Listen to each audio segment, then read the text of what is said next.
जैसा कि आप सभी जानते हैं कि पूर्व में ही मार्च अप्रैल में सुन्नी वक्फ बोर्ड का समय समाप्त हो गया था, उनके चेयरमैन और सदस्यों का समय समाप्त हो गया था। और अभी 18 मई को शिया वक्फ बोर्ड के चेयरमैन का कार्यकाल समाप्त हो गया और उनके सदस्यों का कार्यकाल समाप्त हो गया। ये दोनों ही बोर्ड समाजवादी पार्टी के दौरान गठित किए गए थे, इसलिए इन दोनों के कार्यकाल के समय अनियमितताएं बहुत हुई हैं। खास करके कानून को ताक पे रखकर इन्होंने निजी स्वार्थों को साधते हुए मनमाने तरीके से अपॉइंटमेंट किए, मुतवल्लियों के मनमाने तरीके से अपॉइंटमेंट, अपने जो औकाफ थे, जिस तरह के थे, किसको कहाँ मुतवल्ली बनाना है, जो जी चाहा नियम को बिल्कुल ताक पे रखकर इन्होंने फैसले किए थे। तो उन फैसलों की भी हम जांच कराएंगे, उन लोगों को भी निर्णय मिलेगा, उन लोगों को भी न्याय मिलेगा जो लोग परेशान थे काफी दिनों से। चूंकि दोनों वक्फ बोर्ड आप जानते हैं कि 5 वर्षों का कार्यकाल होता है, तो पिछली सरकार में बने हुए बोर्ड थे, इसलिए हमने एक अंकुश तो लगाया था, हमने एक चेक तो लगा रखा था योगी सरकार ने कि हमने प्रॉपर्टियां खुर्द-बुर्द होने नहीं दी हैं बहुत हद तक।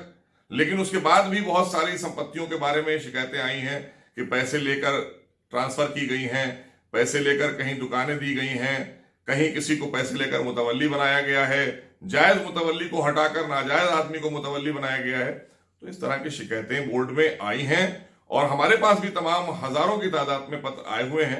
हम उसके ऊपर अब कार्रवाई करेंगे और आप सबको बताना चाहते हैं कि अभी कोई चुनावी प्रक्रिया नहीं हो पाएगी क्योंकि लॉकडाउन चल रहा है। लॉकडाउन के दौरान दोनों बोर्ड सरकार के ही अधीन रहेंगे। अब ये बोर्ड योगी सरकार चलाएगी, योगी सरकार के ही अधीन रहेंगे जब तक कि इसमें नए अध्यक्ष नहीं आ जाते हैं। लेकिन हम इतना जरूर विश्वास दिलाना चाहते हैं कि आदरणीय योगी जी की सरकार में ईमानदार, पारदर्शी और बहुत अच्छे चेयरमैन आपको हम लोग चुनकर देंगे। बहुत अच्छे चेयरमैन होंगे जो वक्फ के डेवलपमेंट के लिए, वक्फ के विकास के लिए काम करेंगे, क्योंकि योगी सरकार प्रतिबद्ध है कि इन वक्फ की आमदनी को बढ़ाया जाए, इसमें कैसे बड़ी आमदनी लाई जाए और कैसे वक्फ के कर्मचारियों को भी मदद मिले, क्योंकि वक्फ बोर्डों के जो कर्मचारी हैं उनको भी परेशानियां हैं, उनको भी तनख्वाहें नहीं मिल पाती हैं। लेकिन यहां पर एक बहुत बड़ा सवाल भी पैदा होता है कि काफी वर्षों से ये शिकायतें आ रही हैं, उसके बाद भी वो कर्मचारी वहीं काम कर रहे हैं। उन्हें भी सोचना होगा, समझना होगा कि आखिर वो कैसे चल रहे हैं, उनके परिवार कैसे चल रहे हैं, कौन सी ऐसी चीज थी जिन्होंने उनको आगे बढ़ाया। तो उस सब चीजों पर भी थोड़ा सा हम लोग और करेंगे और आप सबसे भी उम्मीद करते हैं, कर्मचारियों से भी, कि वो सहयोग करें ताकि सरकार एक अच्छा फैसला लेकर वक्फ बोर्डों की आमदनी बढ़ाए, क्योंकि करोड़ों रुपए की, अरबों रुपए की संपत्तियां हैं वक्फ में। अगर उनको डेवलप कराएंगे हम, हमारे पास एजेंसियां हैं, वक्फ विकास निगम जैसी एजेंसी है, उसके तहत हम इनको डेवलप करेंगे। डेवलप करके तमाम धन आएगा जो वक्फ बोर्डों में आएगा। और वक्फ बोर्ड का जो पर्पज है, जो वक्फ संपत्तियों का एक पर्पज होता है कि ये गरीब, दबे कुचले तमाम मुस्लिम समाज के विकास, उत्थान के लिए, उनकी जीविका के लिए, इससे आने वाला जो अर्जित किया हुआ धन होगा, जो आमदनी होगी, वो उनको दी जाती है। तो मुझे तो नहीं लगता कि पिछले 15-20 सालों में कभी ऐसा हुआ हो कि किसी भी गरीब व्यक्ति को वक्फ की संपत्ति से पैसा कमाकर दिया गया हो। और जबकि ये वक्फ की जो चैरिटी है, उन्हीं का राइट है, उन्हीं का हक है। तो इसलिए ऐसे ही जो अलल औलाद वक्फ है, अलल औलाद वक्फ में भी वफनामा होता है। यही माननीय सुप्रीम कोर्ट का भी आदेश है कि उन वफनामे की नीड से ही, उस वफनामे की जो वाकिफ की मंशा है, उस मंशा के तहत ही बोर्ड चलते हैं। उसमें वक्फ बोर्ड के, हमारे ऊपर या वक्फ बोर्ड कोई अपना निर्णय नहीं ले सकता है, क्योंकि अगर वहां कोई अनियमितता हुई है तो जांच हो सकती है, जांच के बाद कार्रवाई हो सकती है। लेकिन जो चीज डीड में लिखी है वही सुप्रीम होती है। वाकिफ की मंशा ही सुप्रीम मानी है माननीय सर्वोच्च न्यायालय ने। तो हम इस दृष्टि से ही वक्फ बोर्डों को चलाएंगे, क्योंकि अभी तक जो वक्फ बोर्ड चले थे वो मनमाने तरीके से चले थे। अब जब योगी सरकार में बोर्ड गठित होंगे, जब भी आगे गठित होंगे कोरोना के बाद, इससे जब हम बाहर निकलेंगे, तो ये मानकर चलिए कि बहुत अच्छे चेयरमैन मिलेंगे आपको और सभी लोगों को न्याय मिलेगा, चाहे वो सुन्नी वक्फ बोर्ड हो या शिया वक्फ बोर्ड हो। सभी मुस्लिम समाज के लोगों को वक्फ बोर्ड से जो संपत्तियों में आने वाला धन होगा, जो आने वाली आमदनी होगी, उसका भी लेखा जोखा मिलेगा। क्योंकि अभी पिछले 15 सालों में इन संपत्तियों का कोई लेखा जोखा नहीं है, कोई ऑडिट नहीं हुआ है। दोनों वक्फ बोर्डों की बात अगर की जाए, किसी भी बोर्ड में कोई ऑडिट नहीं है। कहीं 500 मुतवल्ली हैं, 1 लाख के ऊपर के, कहीं 50 मुतवल्ली 1 लाख के ऊपर के हैं, लेकिन उनका भी ऑडिट नहीं हुआ है कभी। तो ये एक बहुत बड़ा सवाल है जो पिछले 15 साल नहीं किया किसी ने, क्योंकि हमारी सरकार, खास करके आदरणीय योगी जी की सरकार न्यायपूर्ण सरकार है, इसलिए हर चीज बड़ी पारदर्शी होना चाहिए। उसका भी हम निर्णय ले रहे हैं और साथ ही साथ सारे वक्त के जितने भी औकाफ हैं सबको डिजिटल करके पोर्टल पर डालेंगे, ताकि कौन वक्त में कौन मुतवल्ली है आप घर बैठे देख सकते हैं। इसकी भी व्यवस्था सरकार करेगी, क्योंकि अब हमारे पास में समय है और समय रहते इस समय जो भी समय है उसमें हम सारे यही कार्य करेंगे, क्योंकि माननीय प्रधानमंत्री भी चाहते हैं कि इनका डिजिटाइजेशन हो जाए, मैपिंग हो जाए वक्फ संपत्तियों की, उसको लेकर हम काम करेंगे।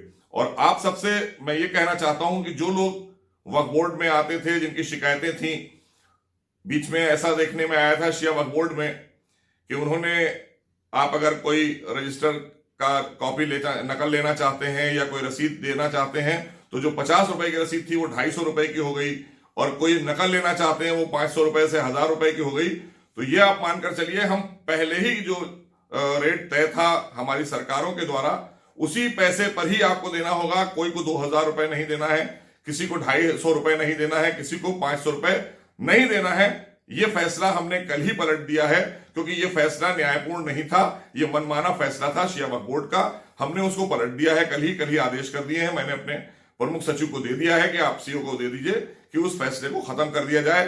अब आपको, जैसे पहले आप 50 रुपए देकर अपना कोई भी पत्र उसमें से हासिल करना चाहते थे, वो मिलेगा आपको। तो इसलिए आप सबके लिए एक हेल्पलाइन नंबर है, आपने देखा है माननीय मुख्यमंत्री का 1076-1076। ऐसे ही स्टेट मिनिस्टर मोहसिन रजा हमारी ईमेल आईडी है, स्टेट मिनिस्टर मोहसिन रजा। ऐसे ही शिया वक्फ बोर्ड का ईमेल है, आप अपने शिकायत घर बैठे कर सकते हैं। अभी लॉकडाउन के दौरान आप आ नहीं सकते हैं, इसलिए आपको यह बताना जरूरी है कि इन 1076 स्टेट मिनिस्टर मोहसिन रजा और ईमेल आईडी जो शिया वक्फ बोर्ड, सुन्नी वक्फ बोर्ड के हैं, उन पर आप अपनी कंप्लेंट कर सकते हैं। उस पर से आपकी कंप्लेंट हमारे पास पहुंचेगी, हम उस पर कार्रवाई करेंगे। जांचों उपरांत जो भी निर्णय न्यायपूर्ण होगा वो किया जाएगा और आपको पूरी तरीके से अब न्याय मिलेगा। अब वक्फ बोर्डों में भ्रष्टाचार जो हुआ है उसकी जांच के लिए आपको सबको पता है कि सीबीआई को ऑलरेडी पहले ही माननीय मुख्यमंत्री दे चुके हैं, तो वो सीबीआई कर रही है। लेकिन अभी जो और अनियमितताएं हुई हैं, जो जाते जाते तमाम मुतवल्ली अपॉइंट किए गए हैं, गलत तरीके से बहुत से मुतवल्लियों को हटाया गया है, बहुत से मुतवल्ली बनाए गए हैं, हम उसकी भी जांच करा रहे हैं। उसमें भी जो गलत बनाए गए हैं उनको भी हटाएंगे और जो जायज मुतवल्ली हैं, लीगल हैं, उनको वापस स्थापित करेंगे उन जगहों पर। तो इसलिए, और तमाम अपने जो उत्तर प्रदेश के हमारे मुस्लिम धर्मगुरु हैं, बुद्धिजीवी हैं, उनसे भी परामर्श करके अच्छे नाम मांगेंगे कि कोई अच्छे नाम आए, ताकि उनको अध्यक्षों के लिए हम लोग उस पर विचार कर सकें। माननीय मुख्यमंत्री, हमारा संगठन, हम सब विचार करेंगे उस पर। तो इसलिए सभी लोगों की भागीदारी होगी कि अब योगी सरकार में इन वक्फ बोर्डों का उत्थान होगा, और कैसे उत्थान हो इसके लिए आपको भी सहयोग देना पड़ेगा। और इन्हीं बातों के साथ मैं आपको आश्वस्त करना चाहता हूं कि अब जो नया बोर्ड गठित होगा, अभी तो सरकार के अधीन है, सरकार देख रही है, आपको पूरा न्याय मिलेगा, आप बेफिक्र रहिए। अब आपको किसी भी तरह के लिए घबराने की जरूरत नहीं है।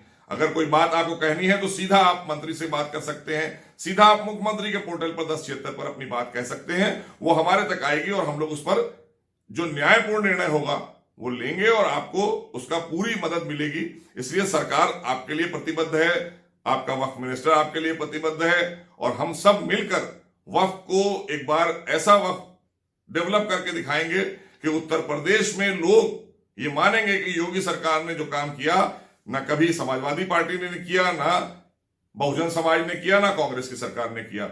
ये हम आपसे वादा करते हैं कि योगी सरकार में वक्फ संपत्तियों को डेवलप करके बहुत बड़ा धन वक्फ बोर्डों को हम अर्जित करके देंगे, जिससे कि तमाम दबे कुचले मुस्लिम समाज की मदद की जा सके, जिसके लिए ये वक्फ क्रिएट किए जाते हैं, जिसके लिए ये वक्फ किए जाते हैं। और जो खानदानी वक्फ हैं उनसे भी मैं कहना चाहता हूं कि आप भी अपनी बात लेकर आइए। अगर आपके साथ अन्याय हुआ है तो आपको भी न्याय मिलेगा, क्योंकि खानदानी वक्फ में वही पार्ट हम लेंगे जो चैरिटेबल है। बाकी जो पार्ट खानदान के लिए है, उस पार्ट पर वक्फ बोर्ड का या सरकार का कोई राइट नहीं होगा। इसलिए हम उसको वक्फनामे के तहत जो भी उसमें चीजें होंगी उसके तहत हम निर्णय लेंगे। आप हमारे पास आइए, आपकी मदद के लिए सरकार प्रतिबद्ध है, हम आपका स्वागत करते हैं और अब आपको किसी तरह की परेशानी नहीं होगी।